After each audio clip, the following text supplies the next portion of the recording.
Good morning students. देखिए स्वर संधि हम पढ़ चुके थे। क्या पढ़ चुके थे? स्वर संधि जो है हम पढ़ चुके हैं। स्वर संधि के अंदर हमने कौन कौन से भेद पढ़े हैं?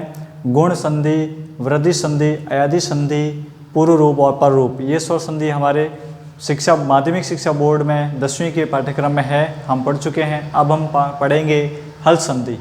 ठीक है, हल संधि के अंतर्गत हम आपको बता देते हैं आपके सिलेबस में माध्यमिक शिक्षा बोर्ड के आधार पर कौन कौन से हल संधि का अर्थ यानी व्यंजन, हल संधि को व्यंजन संधि भी कहते हैं।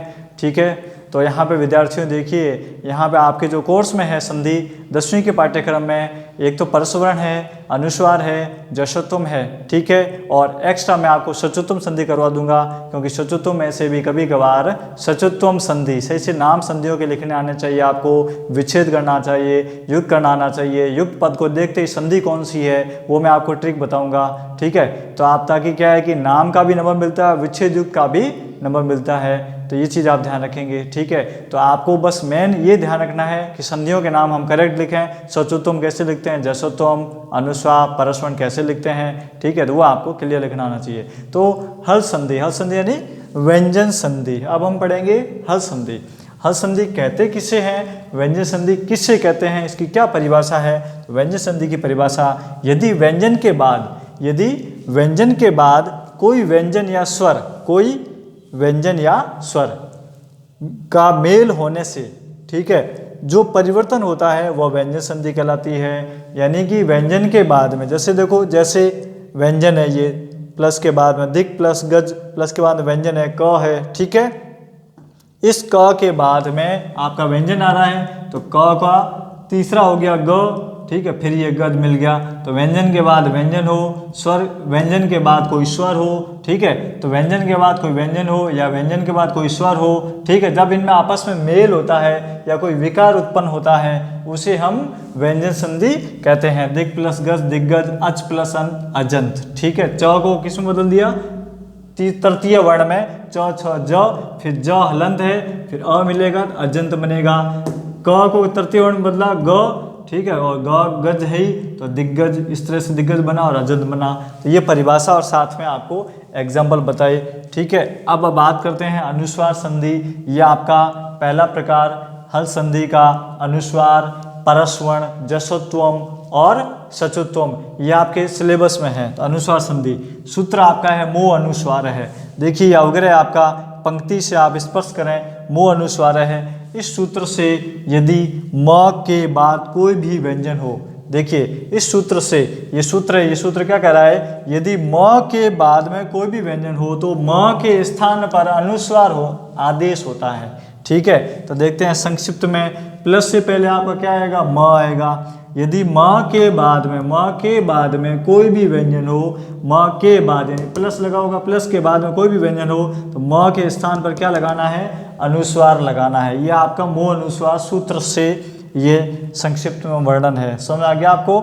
इसी तरह से देखो उदाहरण बताते हैं। हरिम प्लस वंदे, तो देखो म के बाद में आपका क्या आ रहा है? वह व्यंजन आ रहा है, तो इस म को हम अनुस्वार बदलेंगे हरिम और वंदे।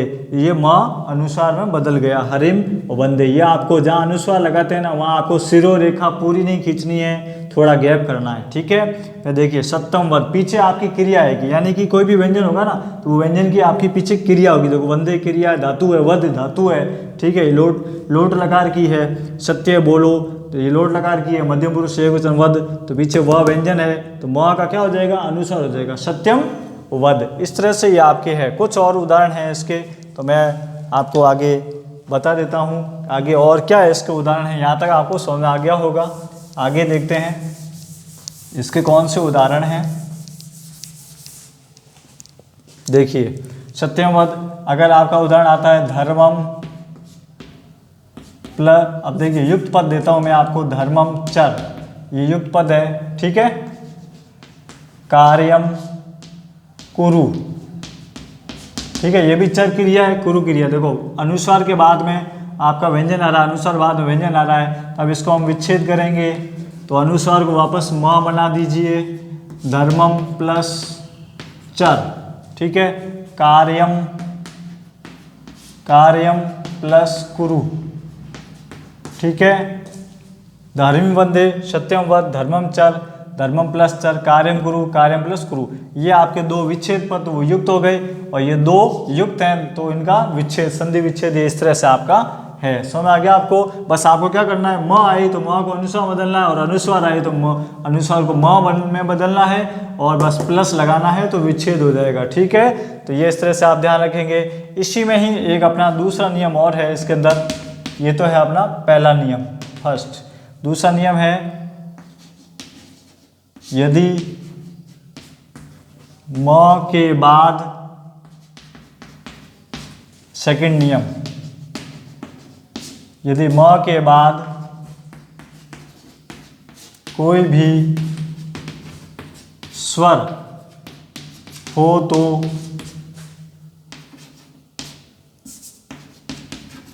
स्वर म में, स्वर जो आएगा ना वो स्वर म में मेल कर दिया जाता है।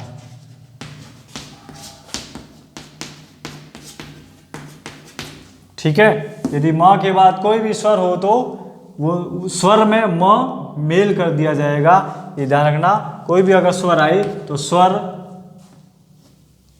जो है म में मेल कर दिया जाएगा, स्वर म के अंदर जोड़ दिया जाएगा। जैसे यथा, त्वम प्लस एव। ठीक है, तो देखो म के बाद में क्या आ रहा है, स्वर आ रहा है। म के बाद में क्या आ रहा है आपका, स्वर आ रहा है।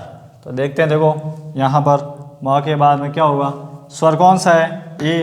तो इसमें देखिए इसमें ये ए जुड़ जाएगा, म में क्या हो जाएगा, ए जुड़ जाएगा। तो क्या हो जाएगा, त्वमेव। समझ आ गया आपको? इसी तरह से अहम प्लस अपि।